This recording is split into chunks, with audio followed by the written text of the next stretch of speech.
So, where are you in business? A lot of times we tend to get distracted and discouraged, thinking what I'm doing isn't working and where I'm at isn't where I want to be or where I should be, right? We're like shitting all over ourselves. Well, listen, my name is Tanya Tanika, and if you don't know me, I've been in business for over 20 years. I've had brick and mortars and helped in churches and nonprofits, and have helped entrepreneurs all over the nations grow and simplify so they can scale. Now, all these amazing individuals that I've helped, I've noticed one thing in common. They were multi passionate. That means that they had all these gifts and anointings, and man, they were just trying to figure out how to incorporate everything so that they can successfully build what God had for them, right? That vision that they had, but do it in the most authentic way. And with that being said, I have seen many different areas of growth and development. I like to call it that capacity training, right? Capacity training. And so that means that at each and every dimension, level, whatever you want to call it, stage, you're going to inquire of, oh my gosh, what's going on, right? And a lot of times we can internalize it. We can say that I'm not enough or I didn't do enough and why is this happening? But I want you today to get encouraged, and I want to share with you that when you are really transitioning and making a thought, a vision, sometimes you're stepping into that hobby stage, right?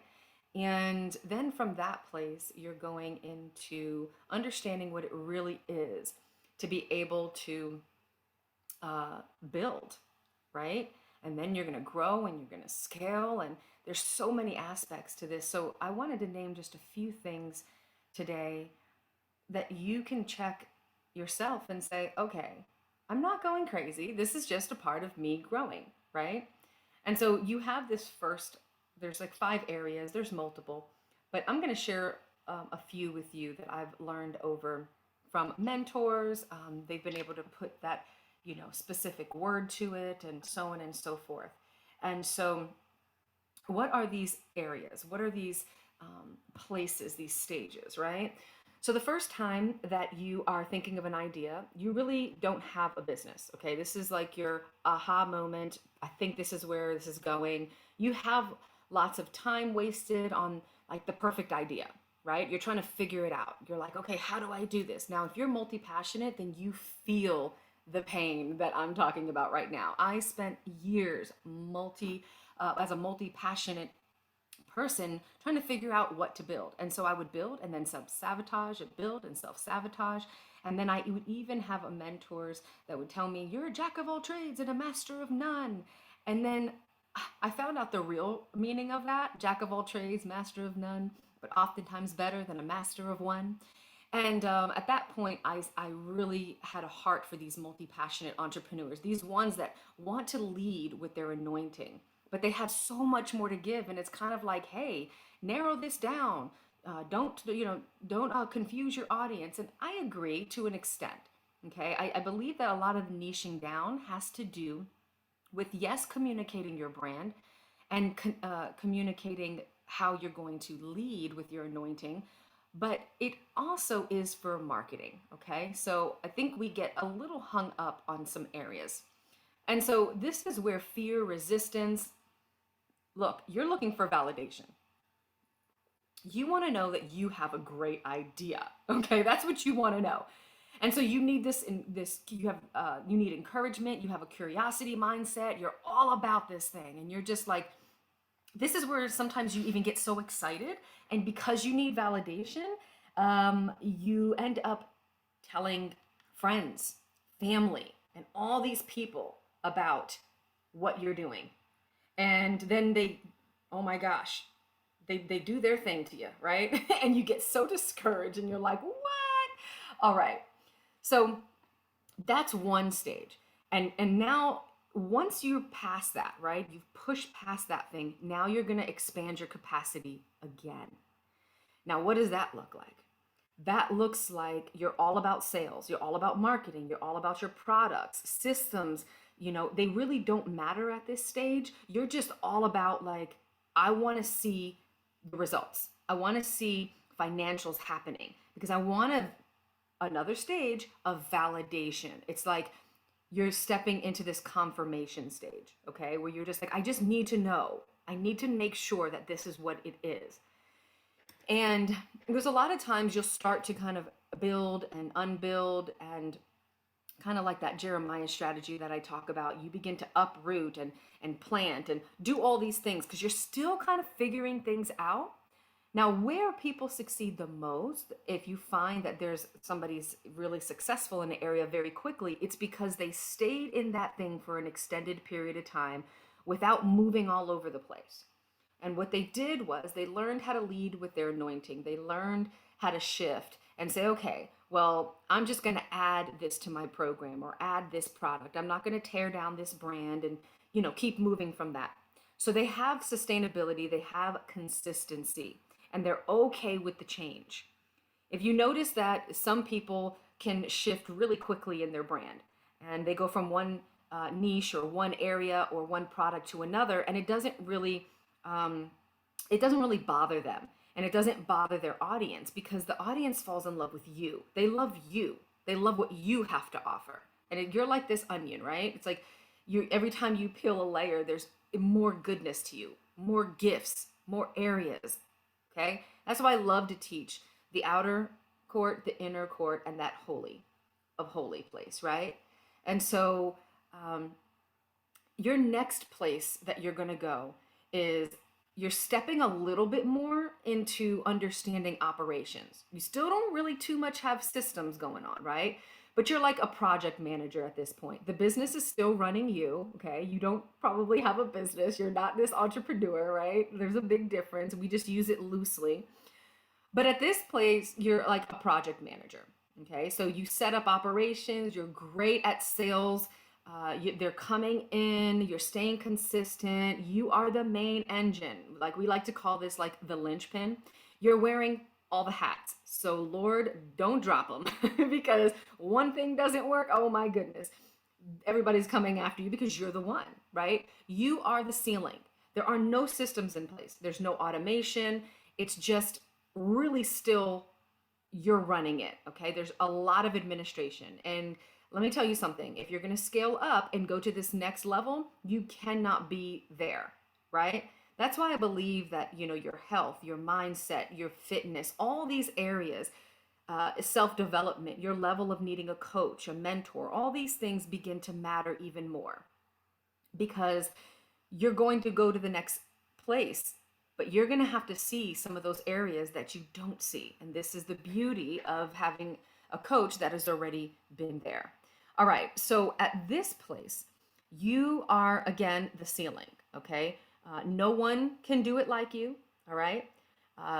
It's not really a good culture because you are the linchpin. You are the one that's everything is revolving around you, okay? And time is definitely not on your side, right? So this is where you're just like, oh, I'm so glad I'm in business, but my God, I can't take a vacation. I can't do this. I can't do that because I don't have the systems in place to sustain my absence. And really, at this point is when you begin hiring out. Now, I began a little bit earlier. Man, I didn't care if I was on Fiverr, on Upwork, if I got an intern, if I gave them a stipend and said, okay, this is what we're going to do, and then made them commission based, whatever that thing was. But I knew that I had to get help. Everything couldn't be on me. Now, this also is because I speak about this often in I Am Institute, but I call it the fivefold activation. So it really helps you understand how God created you and how you function, right? And so how you function really determines on how you build your business and where you position yourself and who your teammates are going to be. And so now we're going into this scaling up stage. We have one more stage after this. And many people don't make it, okay? Many people stay stuck at this third stage. Okay, they don't ever really get to the scale, or they're like in the middle of the scaling stage and that like ramping up stage, as Todd Herman had suggested a long time ago. I remember hearing it. It's like that ramp up stage where you're still the linchpin, right? So in this scale up stage, you're going to look at operation systems. Now you're getting it. Okay. Now you're like, ooh, gosh, I got to take myself out of this. This is where you might be like, oh yeah, I need group coaching. Okay. I need systems and automation. I need to get a sales team, a closer, a setter, right? This is where you're looking at the delivery, the customer service, how things operate, what things look like when you're there and not there. This is when you're scheduling things out and taking a look at optimizing financials, where things are going. I believe that you should be looking at your numbers and all that even from the beginning, but let's just be realistic. If you don't invest in a coach, if you don't invest in yourself, then you're not going to know these things, and it's going to take you longer to identify these things. That's the beauty of a coach, right? They help you accelerate. So in this scaling up stage, we have a little bit more time. Okay, you do. You have a little bit more time. You kind of are developing, the team. You still don't know quite what it looks like, but you're starting to see like this new role coming out a little bit. You're like, okay, I think I can do this. I like this, right? And you're really letting go of that micromanaging, that ego, right? That the business can't run without you. Like at one point, it's like, oh my gosh, I'm so unique that the business. I'm afraid nobody's gonna do it like me. And then at this point, you're like, yeah, I enjoy my life, and I need to have a breather. Okay, and so you have that. Now your last place I like to call, whether leadership or your duplication, this right here is this mastery stage, right? You've mastered so many things. You've put systems and operations and a team in place. Now you're stepping into this leadership role. You're really establishing hardcore this culture. This is like where the branding really happens, okay? I have 9 pillars of branding, and this is that overall where the culture is really developed. Your leadership and your leadership skills are really used at this place because now you're leading people in a very different capacity. You're not just really leading your students, right? Yeah, you're coaching and everything, but now you're leading a team. You're casting a vision. You're helping them see, what you have before you is a great success for them. It's something that they want to be a part of.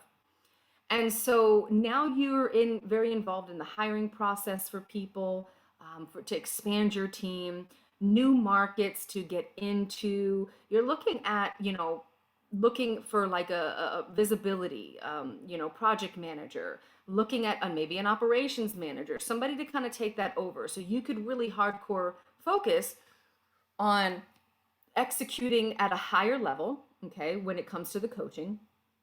And then making sure that even when you are executing at that higher level, that you are also taking a look at, whom you can collaborate with.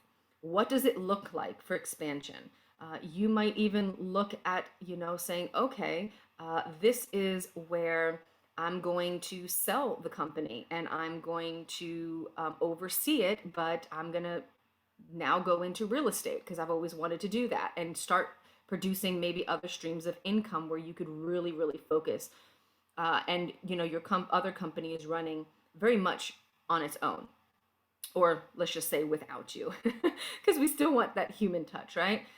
So, in looking at some of these areas that I've mentioned, I want you to really consider where you're at because when things start happening and they will, and circumstances arise and things get a little wonky, and there's times that you are hearing other entrepreneurs and coaches, leaders, however you want to name them, and they come to you, or you're listening to a video or podcast like you're listening now, and they say, you should not be working 10 hours a day. You should not be having 12-hour days. You should be taking off these days, and so on and so forth. And they're letting you know at a different level what that looks like. But there are going to be seasons and times, right, that you are going to have to give a little bit more than normal, than you normally would, or even in the future, right? Because maybe if you're at that fifth stage and that duplication leadership stage, you're not going to be doing as much in the sense of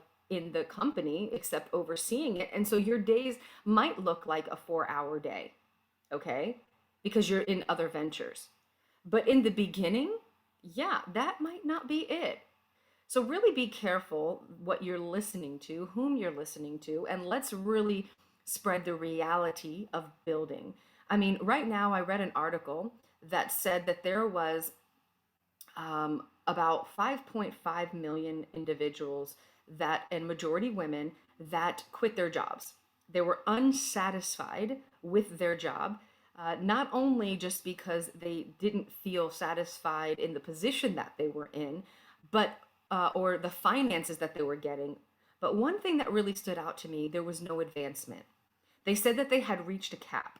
Like they weren't going to get a raise, they weren't going to get anything new, that they were still in this mundane place where no matter what effort they put in, they weren't going to go anywhere. It wasn't this new thing that was going to happen for them. Their boss was going to say, hey, guess what? I'm going to develop this new position because you're so excellent at what you do. Like, no, that's not going to happen. Not at all. And what's interesting, I have to say about this is because many organizations throughout uh, global crisis, COVID, elections, everything, honestly, they went virtual. And many of them shut their offices down. And so a lot of money was saved. And you would probably think, right, that it would be poured right back into their employees, right back to maybe, maybe one office where they had, little areas that you can go in, maybe, take a small desk and then, leave and come in on just a Monday or Friday if you needed to, right? So, honestly, when it comes down to it, right, we have really taken, I'm going to say, a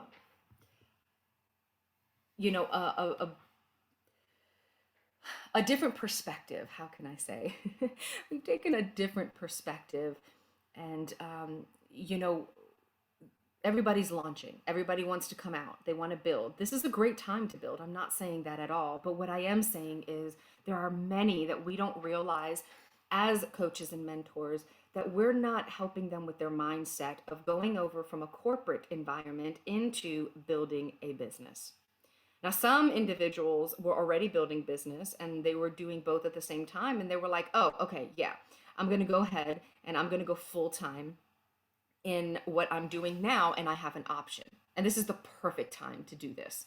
And some are literally with no job or trying to figure out how to make ends, meet, and they're at the dream stage or they're at the startup stage, right? And they don't realize that they are still in this hobby mode and that they're in this employee mindset. I'm telling you, business is definitely not for the weak. The mindset, the physical, right? That's why when you look at high performers and you look at high income earners, they always tell you the same thing. And what's interesting is we say it over and over and over and over and over and over again. And for some reason, it doesn't sink. It doesn't sink until later on. And we don't realize, okay, what does drinking water have to do with anything? Why do I have to worry about that? Well, your brain doesn't function very well without water, okay? Your body is mostly water. Let's think about this for a second, right? And then we have, why do I need to be in health? Well, I mean, how are you going to be traveling and running around and doing everything and not taking care of your health? I mean, how are you going to be a leader, but you're not showing that you have control and discipline over your body and your eating habits? This stuff matters, guys. Let's just be honest. What about sleeping? Okay, I remember it was very difficult to sleep. A lot of times my brain is going as a visionary, and amongst other things, we all go through things in life. And I had to start taking a look at different things that would help me, a different regimen that would help me sleep better, right? So these are some of the things that you end up finding out, that when you get to this scale up or leadership stage, or even this stage of now putting together your business where it actually is functioning, and there is some culture, and there is a flow, you're realizing that that next time, that your next capacity training, your next phase that you're going to go into, you're literally going to have to upgrade in your health, your mindset, your spiritual, and every area. So why don't we do this now, at whatever stage that you're at? Implement these things now so you can scale faster, you can grow faster, you can accelerate. All right, well, I'm glad that I got to share this time with you, because I see this on a regular basis. I see these individuals every single day, like yourself, that are at one of these stages, and they're not seeing every aspect. And so what happens is they're actually saying that I'm not good enough, I'm not worthy, I'm not where I need to be, I'm not moving fast enough. And that's not true. That's not true. I believe every thought you should test. Ask yourself, I mean, is this really true? Or is this like some healing that I need to take, right? Is this a limiting belief that I have? Or am I just going from this dream stage, this fantasy of like, oh my gosh, I have an idea, to a startup, to where I'm actually launching? Or am I going from a ramping up, like, a building, and going through this phase, and now I have to scale? Or am I going from scale and I need to now step into this leadership role? Right? A lot of times it has nothing to do with you per se and your inadequacy or you doing anything wrong. It's really just a matter of getting with your coach and seeing those areas that you might be a little blinded to, that you don't even realize, that need to be in that next stage, that next season, in order for you to expand your capacity and walk in the fullness. All right. Well, like always, it has been a pleasure to be able to jump on and just share some wisdom over the years. You can always find out more at tanyatanika.com, and I look forward to more episodes.